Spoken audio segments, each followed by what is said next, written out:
Hello everyone, welcome back to my YouTube channel. Today I'm going to decode my Dream 11 case study जिस पे मुझे काफ़ी aspiring PMs and senior PM से काफ़ी appreciation मिला था and also I got 2 job offers from this. So idea is same कि आपको बस मुझे अप्रोच दिखाना है of my case study and अगर आपको अच्छा लगा ये केस स्टडी का approach then may be you can take some inputs from it for your next case study.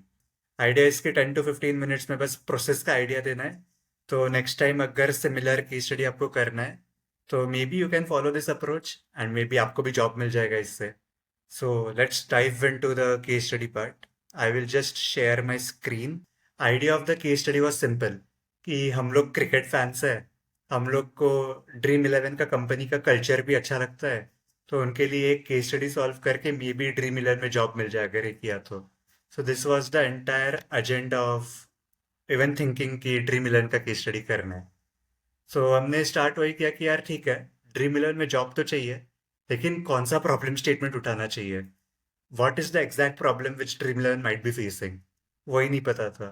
So that is where we began our initial research with कि मतलब let's study a bit about fantasy sports in general and dream 11 का current situation क्या है. तो वो हमने चालू किया. So if you look at this thing as well, हमने स्टार्ट किया था in depth research document to understand कि फर्स्ट फैंटेसी स्पोर्ट्स क्या होता है and how currently dream 11 is performing in that. तो मैं सब तो हमने बेसिकली क्या किया था, हमने सब फ्यू इंपॉर्टेंट आर्टिकल्स को गो थ्रू किया था एंड ओवरऑल जो भी हम लोग को इंपॉर्टेंट पॉइंट्स लगते थे वो समरी में डाल दिए थे. So I won't go through all the documents, but मैं कुछ इंपॉर्टेंट डॉक्यूमेंट्स से गो थ्रू करता हूँ. फॉर एग्जाम्पल, ये हमने एक डॉक्यूमेंट पढ़ा था जहाँ पे हम लोग को बेसिकली स्पोर्ट्स बेटिंग के बारे में बहुत आइडिया मिला था कि how exactly betting originated in India and what was the scale of betting. तो अगर आप देखोगे तो यहाँ पे ऑफलाइन बेटिंग में इलीगल क्या होता है, what is the line between legal and illegal, तो वो पूरा लॉ के थ्रू हमें एक्सप्लेन किया था. तो हमने थोड़ा उसके डिटेल में चले गए कि what are the challenges in current betting industry and all those चीज़ें. देन उसके बाद इसमें ऑनलाइन बेटिंग इंडस्ट्री के बारे में भी बताया था कि what is legal, what is illegal, क्या करंटली प्रॉब्लम्स आ रही है उन्हें. तो वो हम लोग को पूरा समझने को मिला था इससे. एट द सेम टाइम इन्होंने काफ़ी स्टैट्स भी दिए थे. अगर मैं और थोड़ा नीचे जाऊँ, बहुत बड़ा आर्टिकल था. तो या सो कौन कौन स्पोर्ट्स में बैटिंग करता है वो सब चीज़ों का भी इससे आइडिया में मिला था कि कौन सा एज ग्रुप है, कौन सा जेंडर ज़्यादा करता है, in which state betting is more, कहाँ पे ट्रेंड ज़्यादा है, वो सब चीज़ें हम लोग को यहाँ पे इन डिटेल पता चली थी. तो मैं डिटेल में नहीं जाऊँगा, बट ऐसे हमने काफ़ी सारे आर्टिकल्स पढ़े थे. सिमिलरली हमने देन एक स्टोरी बिहाइंड ड्रीम 11 का हमें वीडियो मिला था जहाँ पे फाउंडर ऑफ सीईओ कंप्लीट उनकी स्टोरी के बारे में बताता है कि ड्रीम 11 कैसे फॉर्म हुआ, क्या चैलेंजेस फॉर्म हुए, उनके फ्यूचर ट्रेंड्स क्या है, वो सब के बारे में उन्होंने बताया था. So I won't go detail into the video. In the same way हम लोग को एक अच्छा यूट्यूब पे वीडियो भी मिला था which basically went down into कि मतलब अगर मुझे कोई भी फैंटेसी स्पोर्ट्स का ऐप बनाना है तो उसका सिस्टम कैसे बनता है एंड टू एंड. तो वो पूरा हम लोग को इससे नॉलेज मिला था. तो ये सब रिसर्च हमने पहले किया था टू अंडरस्टैंड कि एग्जैक्टली प्रॉब्लम कहाँ पे हो सकता है. सो आइडिया वाज सिंपल कि हम लोग को कुछ भी प्रॉब्लम ढूंढना है तो first of all batting industry के बारे में जानना है, ड्रीम 11 के बारे में जानना है एंड सिस्टम कैसे बनता है एंड टू एंड उसके बारे में जानना है, अगर एंड थोड़ा मार्केट के बारे में जानना है. तो अगर हमने ये सब के बारे में पता कर लिया तो then it would be simple हमारे लिए कि कहाँ पे प्रॉब्लम हो सकता है, कहाँ पे नहीं हो सकता है, वो ढूंढना थोड़ा सिंपल हो जाएगा. So that was the core idea जो हमने फॉलो किया था before even starting of with a random problem statement. Idea उसके पूरा एंड टू एंड समझना है ताकि अगर हम कभी इंटरव्यू भी दे ड्रीम 11 का तो हम लोग को पता हो कि ओके ड्रीम 11 का हम लोग को ए टू जी सब पता है. फैंटेसी स्पोर्ट्स क्या है, क्या लॉज होते हैं, क्या प्रॉब्लम्स हो सकती है, legal benefits, legal illegal problems क्या आ सकती है, मार्केट साइज कितना है एंड ओवरऑल जो भी यूजर पर्सोना है उसके बारे में सब पता हो. So we can answer those questions and हम लोग का प्रॉब्लम स्टेटमेंट जो हम लोग ढूंढेंगे वो भी थोड़ा रेलिवेंट होगा. So this was the thing जो हम लोग के दिमाग में था when we were doing this research. Coming back to the case study then, जब हमने इतना सब रिसर्च किया then we came up with this 4 problem statements. कि ये सब फॉर ऑब्वियसली काफ़ी सारे चैलेंजेस है ड्रीम इलेवन या in general sports betting apps में, but this four are the major problems. हमने 4 की पॉइंट्स आइडेंटिफाई किए थे एंड देन हम लोग को पता चला कि ठीक है 4 पॉइंट्स तो हमने आइडेंटिफाई किए, बट इसका root cause of the problem क्या है चारों प्रॉब्लम का। That is when we realise कि root cause of the problem of all this things is trust, कि लोगों का ड्रीम इलेवन और इन जनरल बेटिंग में ट्रस्ट काफी कम है। That is why most of the people don't even go into this thing. So ये हम लोग ने आइडेंटिफाई किया था, तो इसका भी एक डिटेल में डॉक्यूमेंट है। I won't go detail into this document, but अगर किसी को सच में जानना है कि how we reach to trust from all this things, तो go through this document once. So जैसे ही हमने रूट कॉज ढूंढा था, हम लोग को प्रॉब्लम स्टेटमेंट मिला फाइनली कि ठीक है यार, मतलब कोई भी बेटिंग एप्स ले लो, trust is a problem and we need to enhance trust so that ये जो सोशल स्टिग्मा फेयरनेस का चीज़ें है वो सब कम हो जाए एंड मार्केट पेनिट्रेट करना थोड़ा सिंपल हो जाए। So this was the problem statement we arrived at after doing all the research जो मैंने अभी दिखाया। तो this is how we reach to finally the problem statement, कि ये प्रॉब्लम स्टेटमेंट हम लोग को करना ही है। अगर हमने ये प्रॉब्लम स्टेटमेंट किया तो हाई चांसेस है कि हम लोग को ड्रीम इलेवन में जॉब मिल सकता है, क्योंकि हमारा पूरा रिसर्च के साथ बैक्ड है। सो दिस वॉज द आइडिया। तो ये तो हो गया प्रॉब्लम स्टेटमेंट आइडेंटिफाई करने का चीज़, कि थोड़ा रिसर्च किया था। You can go into detail of this documents, क्योंकि काफ़ी टाइम जाएगा if I go into all the small point जो हमने किए थे। बट जैसे ही प्रॉब्लम स्टेटमेंट आइडेंटिफाई किया, देन आगे हमने क्या प्रोसेस फॉलो किया, लेट्स डाइव इनटू दैट। जैसे ही हमने प्रॉब्लम स्टेटमेंट आइडेंटिफाई किया, देन कि हम लोग को ट्रस्ट के लिए सॉल्व करना है, then we made a mind map kind of a thing. तो क्या क्या फैक्टर्स हो सकते हैं जिसकी वजह से लोगों का ट्रस्ट गेन हो सकता है या लूज हो सकता है, हमने वो सब आइडेंटिफाई किया। तो अगर आप देख सकते हो तो उसमें हमने काफ़ी सारे बकेट्स आइडेंटिफाई किए थे। लाइक 3 मेजर बकेट्स थे, कि first of all user experience, second is reputation, third is fairness. Then उसके अंदर क्या क्या चीज़ें हो सकती है, तो ऐसे मल्टीपल चीज़ें हमने ऑलमोस्ट 50+ फैक्टर्स आइडेंटिफाई किए थे जो ट्रस्ट लूज कर सकते हैं या गेन कर सकते हैं। तो दिस वाज फर्स्ट थिंग जो हमने किया था। कि जैसे हमने आइडेंटिफाई किया कि 50 फैक्टर्स हो सकते हैं, देन हम लोग का मेन चीज़ था कि अभी ठीक है 50 फैक्टर्स हो सकते हैं, लेकिन ड्रीम इलेवन के लिए सबसे बर्निंग प्रॉब्लम क्या है out of all this factors, वो हम लोग को आइडेंटिफाई करना है। तो उसके लिए हमने किया यूज़र रिसर्च। तो यूज़र रिसर्च में हमने 6 यूज़र इंटरव्यूज लिए थे, 100+ प्ले स्टोर के रिव्यूज एनालाइज किए थे, 2 यूजेबिलिटी टेस्टिंग किए थे एंड कुछ कुछ वीडियोस नेट पे अवेलेबल थे, वो हमने एनालाइज किए थे। बेसिकली जो लोग बोलते हैं ना कि मैंने इतने सारे रुपीज जीते by making teams on dream eleven and all those चीज़ें, तो वो सब आर्टिकल्स एंड वीडियोस भी एनालाइज किए थे टू अंडरस्टैंड कि फर्स्ट ऑफ ऑल जो वीडियो बनाते हैं उनका पल्स क्या है, एंड कमेंट सेक्शन में जो लोग रिप्लाई करते हैं उनका पल्स क्या है। तो objective of doing all this research is कि मतलब जो भी हमने ट्रस्ट के फैक्टर्स आइडेंटिफाई किए हैं, ड्रीम इलेवन के लिए सबसे बड़ा बर्निंग प्रॉब्लम क्या है जो हम लोग को सॉल्व करना है, वो हम लोग का मेन चीज था। एज आई सेड कि हमने 4 चीजें की।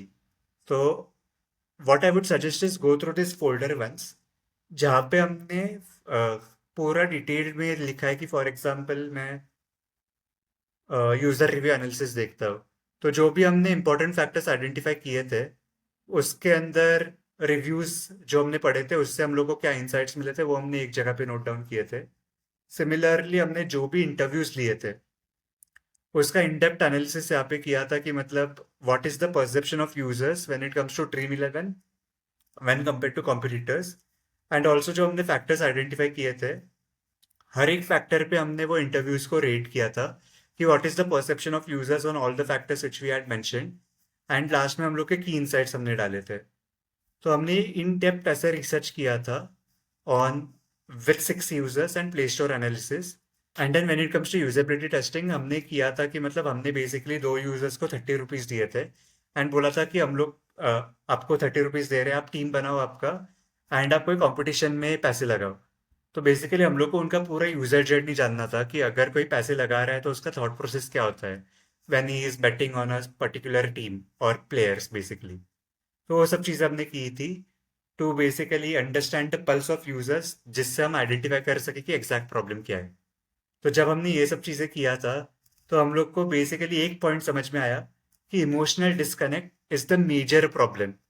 Basically when I say emotional disconnect, उसका मीनिंग ये था कि मतलब अगर आप कोई भी ड्रीम इलेवन का ऐड देखोगे तो वहाँ पे हर बार वो प्रोजेक्ट करता है कि मतलब 1 CR जीतो, 10 करोड़ जीतो, लेकिन लोगों ने कभी देखा नहीं है किसी को जीतते हुए पैसे, एंड जिसके वजह से इमोशनल डिस्कनेक्ट होता है। And it is not only because of Dream eleven का एडवर्टाइजमेंट, बट बहुत सारे यूट्यूब पे वीडियोस भी अवेलेबल है जो बोलते हैं कि आप जीत सकते हो पैसे, मैंने जीते, बट किसी ने रियल लाइफ में कभी देखा ही नहीं होता है किसी को पैसे जीतते हुए, एंड जिसके वजह से इमोशनल डिस्कनेक्ट होता है लोगों में। And that is the reason after certain period of time लोग ऐप यूज करना छोड़ देते हैं, क्योंकि उनको लगता है कि ये सब फ्रॉड है एंड हम लोग कभी पैसे जीतने ही नहीं वाले हैं बड़े। And that was the major pain point जो हमने ऑब्जर्व किया था।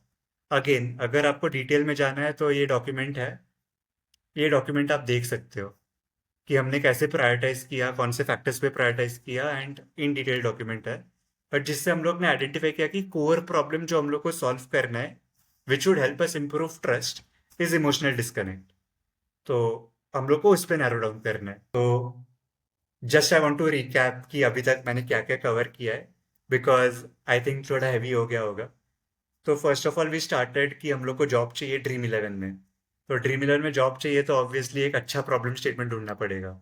So that is why we started with first complete research, कि हम लोग को पूरा बेटिंग इंडस्ट्री के बारे में जानना है, ड्रीम इलेवन के बारे में जानना है, यूजर्स के बारे में जानना है, उनकी साइकोलॉजी के बारे में जानना है। तो उसके लिए हमने पूरा रिसर्च किया and then we came to conclusion की 4 मेन प्रॉब्लम्स है।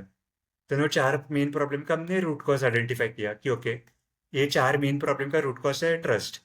देन हमने आइडेंटिफाई किया कि ठीक है, अभी हम लोग को ट्रस्ट को तो सॉल्व करना है, तो what are the various factors जो ट्रस्ट को कंट्रीब्यूट करता है, वो हमने ब्रेनस्टॉर्म किया।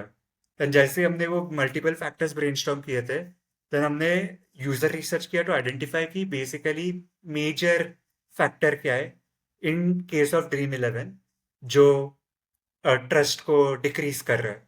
That is when we come to a conclusion after doing lots of user research कि हम लोग को इमोशनल डिस्कनेक्ट है वो कम करना है। तो अगर आप अब तक पूरा देखोगे तो we have a complete domain knowledge कि हम क्या प्रॉब्लम सॉल्व कर रहे हैं उस पर, एंड कंप्लीट इंडस्ट्री के ऊपर। Then we also have clarity अब कि हम लोग को कौन सा हाई लेवल प्रॉब्लम सॉल्व कर रहे हैं which is trust, and also we have a specific target problem which would help us increase trust. तो ये तीनों हमारे पास है। So then next step obviously बस की, सिंस हमारे पास कंप्लीट क्लैरिटी है कि क्या करके ट्रस्ट इंप्रूव होगा, देन लेट्स आइडिएट सॉल्यूशन कि जिससे हम लोग ये प्रॉब्लम सॉल्व कर पाए। And that was the next step obviously. तो सो जैसे ही we had a complete clarity on क्या प्रॉब्लम सॉल्व करना है हमें, देन हम गए आइडिएशन ऑफ सॉल्यूशन पे। So again you look eight ideating solution. Again हमने पेन पेपर लिया एंड बोला कि ओके ठीक है, काफी नैरो डाउन प्रॉब्लम है, कैसे सॉल्व कर सकते हैं। तो हमने 4 बकेट्स आइडेंटिफाई किए थे कि मतलब ठीक है, एक तो एजुकेशन से सॉल्व कर सकते हैं, थोड़ा गेमिफिकेशन से सॉल्व कर सकते हैं, मार्केटिंग से सॉल्व कर सकते हैं, या थोड़ा यूजर फीडबैक से सॉल्व कर सकते हैं। तो 4 मेजर बकेट में हमने फिर से मल्टीपल सॉल्यूशंस आइडिएट किए, and then finally we reached with one solution कि हम लोग मार्केटिंग से सॉल्यूशन ज़्यादा इफेक्टिवली सॉल्व कर सकते हैं with the help of UGC, which is user generated content. तो अगेन हमने ये कैसे नैरो डाउन किया, इस पे कंप्लीट डॉक्यूमेंट है जहाँ पे हमने मल्टीपल सॉल्यूशंस को इवैल्यूएट किया, एंड मल्टीपल सॉल्यूशन को इवैल्यूएट करके we reached up to a final conclusion. तो ये आप देख लेना कि हमने कैसे प्रायोरिटाइज किया ये सॉल्यूशन को। But again idea was same कि अभी हमारे पास नैरो डाउन प्रॉब्लम है, हम लोग के पास मल्टीपल सॉल्यूशंस भी है, तो हम लोग को एक सॉल्यूशन पे नैरो डाउन करना है जो हम लोग को ये ट्रस्ट का प्रॉब्लम सॉल्व करने में हेल्प कर पाए with the help of social proof और यूजर जनरेटेड कंटेंट। तो once we had the complete clarity कि ओके, मतलब अगर हमने UGC content with the help of marketing को सॉल्यूशन लिया, तो हम लोग इमोशनल कनेक्ट कम कर पाएंगे उनका, इमोशनल डिस्कनेक्ट कम कर पाएंगे उनका, which would help us increasing trust. ये हम लोग को पूरा आइडिया था।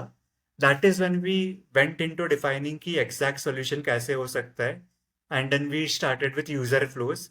एंड फाइनली यूजर फ्लो होने के बाद हमने डिफाइन किया मैट्रिक्स कि मतलब ओके, ये नया यूजर फ्लो है, उसमें फर्स्ट ऑफ ऑल इम्पैक्ट क्या होगा and what metrics we are going to track to see कि ये सॉल्यूशन सक्सेसफुल है या नहीं, वो डिफाइन किया। And then finally we reached up with the wireframes and we were finalising the solution. तो हमने काफी फैक्टर्स भी कंसिडर किए थे, लाइक स्केलेबिलिटी, कितना सिंपल होगा ये सॉल्यूशन इंप्लीमेंट करना, मार्केटिंग लेवल से कितना एफर्ट जाएगा, एंड मल्टीपल फैक्टर्स कंसिडर किए थे।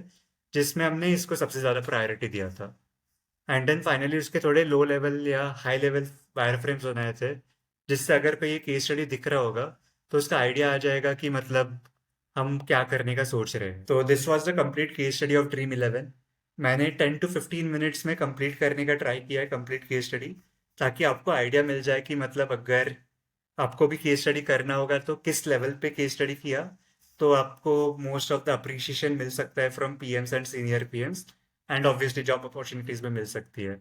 ऑब्वियसली ड्रीम इलेवन से तो जॉब नहीं मिला था, but I got job from 2 other companies who really liked my thought process. Before ending this video, I also wanted to walk you down through the presentation, या जैसे हमने case study present किया था।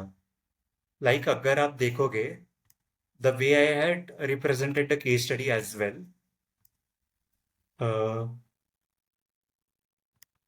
तो आपको दिखेगा कि जो भी मैंने रिसर्च किया है, कंप्लीट रिसर्च मैंने डाला ही नहीं है पूरे पीडीएफ में जो मैं लोगों के साथ शेयर करता हूँ। If you look at it, मैंने बस इंपॉर्टेंट पॉइंट्स डाले थे। For example, this were the 4 problems we identified. अगर आपको पता करना है कि ये हमने कैसे आइडेंटिफाई किया तो एक डॉक्यूमेंट अटैच किया है। Then the root cause of problem जो हमने आइडेंटिफाई किया था वो ट्रस्ट था, बट मैंने कभी डिटेल में नहीं किया हो कहीं पे भी कि मतलब एग्जैक्टली हमने कैसे आइडेंटिफाई किया, क्या क्या यूजर रिसर्च मेथड्स यूज किए, कैसे डिटेल में गए। उसमें कभी मैंने डिटेल में नहीं गया हो, क्योंकि मुझे पता है कि यार कोई अगर पढ़ रहा है तो उसको पूरा कहानी नहीं सुनना है, उसको बस इंपॉर्टेंट इंटरेस्टिंग पॉइंट्स सुनना है। तो मेरा वही था कि अगर मैं कोई स्टोरी बना रहा हूँ, मुझे बस इंटरेस्टिंग प्लॉट्स जो भी है स्टोरी के वो डालना है, एंड एक डॉक्यूमेंट लिंक कर रहा हूँ, ताकि अगर किसी को सच में इंटरेस्ट है डिटेल में जाने का तो वो डिटेल में जा सकता है। बट मुझे उनको 2 मिनट में कन्वे करना है कि मैंने कैसे अप्रोच फॉलो किया, एंड वो विजुअली प्लीजिंग भी होना चाहिए, ताकि उनको दिखेगा कि ओके कॉम्बिनेशन ऑफ थोड़ा हैंडवर्क भी है, थोड़ा यूजर रिसर्च में मल्टीपल मेथड्स भी यूज किया है उसने, उसने root cause of the problem भी अच्छे से आइडेंटिफाई किया है, पूरा प्रोसेस दिख रहा है एक जगह पे। तो उनको पूरा बस ये डॉक्यूमेंट देख के आइडिया आ जाए कि इसको भैया पीएम पता है क्या होता है, इसने डिटेल में भी किया है, एंड अगर कोई सच में इंटरेस्टेड होगा तो वो भी डॉक्यूमेंट पढ़ेगा। तो the way I have told the story, I think that also was quite unique, क्योंकि मैंने ऐसे भरा नहीं था पूरा प्रेजेंटेशन कि ये भी किया, ये भी किया, ये भी किया है। सिंपल वर्ड्स में किया है, डिटेल में चाहिए तो डिटेल में भी है, एंड देन आप डिसाइड करो आपको क्या करना है। And I think that worked in my favour, because people started appreciating all this things कि मतलब ओके इसको नॉलेज भी है, प्रेजेंट भी अच्छे से कर रहा है, रिसर्च भी अच्छे से किया है, डिटेल में डॉक्यूमेंट भी किया है। तो सब स्किल्स डिपिक्ट हो रही थी प्रोडक्ट मैनेजमेंट की, and that is what I think worked in my favour for this case study. तो yes, that is it about the case study, a simple case study, in detailed case study जो मैंने किया था, एंड one of the case study which I am really proud of. And again shout out to Hrithik as well, क्योंकि उसके साथ मैंने ये केस स्टडी किया था, एंड विदाउट टीम वर्क ये केस स्टडी पॉसिबल ही नहीं हो। Also one thing I want to clarify, इसके मतलब बहुत लोग केस स्टडी देख के बोलते हैं कि इसमें पर्सोना नहीं है, यूजर जर्नी नहीं है, एंड ऑल दो चीज़ें बोलते हैं। So again my answer to all this thing is same, कि वेर बी अवेयर कि कौन पर्सोना है, उनका जर्नी क्या है। आंसर इज यस, बट क्या मुझे सच में लगा कि ये डालने की नीड है in this case study? Answer is no, क्योंकि एज आई सेड कि I was just focusing on very interesting part of story जो कैच करेगा एंड जिससे सबको कॉन्टेक्स्ट मिल जाएगा। So if you look at our target audience, which was Dream 11, so my assumption was कि Dream 11 वालों को सबको पर्सोना तो पता होगा, उनका जर्नी पता होगा।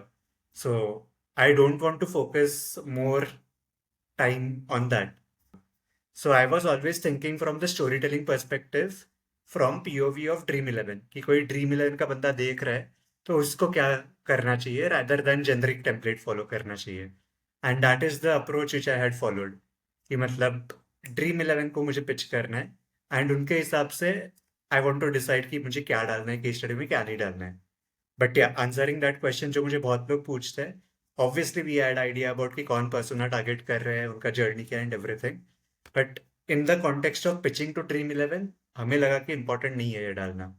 सो that is one thing which I always say to everyone, first identify कि आप किसके लिए पिच कर रहे हो, किसके लिए केस स्टडी बना रहे हो, एंड उनके हिसाब से डिसाइड करो कि आपके केस स्टडी में क्या डालना चाहिए, क्या नहीं डालना चाहिए। बिकॉज अगर वो इंटरेस्टेड नहीं होंगे जो आप डाल रहे हो उसमें, तो it is of no use, right? तो आप बस बनाते जाओगे स्टैंडर्ड टेम्पलेट जो सब लोग फॉलो कर रहे हैं, एंड मोस्ट इंपॉर्टेंट पॉइंट कभी कभी मिस हो सकते हैं। Again this is my perspective. I am not against कि बस फ्रेमवर्क फॉलो करो, but I think in this way. So since बहुत लोग मुझे पूछते हैं, सो आई जस्ट फेल्ट कि ये पॉइंट क्लैरिफाई करना चाहिए. एंड कमेंट्स में बताना कि what do you think of this case study. आपको पसंद आया नहीं आया, and do you want more detailed break down of all the case studies which I have did, क्योंकि most of the case studies इतनी ही डिटेल में जाते हैं जिससे आपको नया पर्सपेक्टिव मिल. Looking forward to all your replies and see you in the next video. चलो बाय.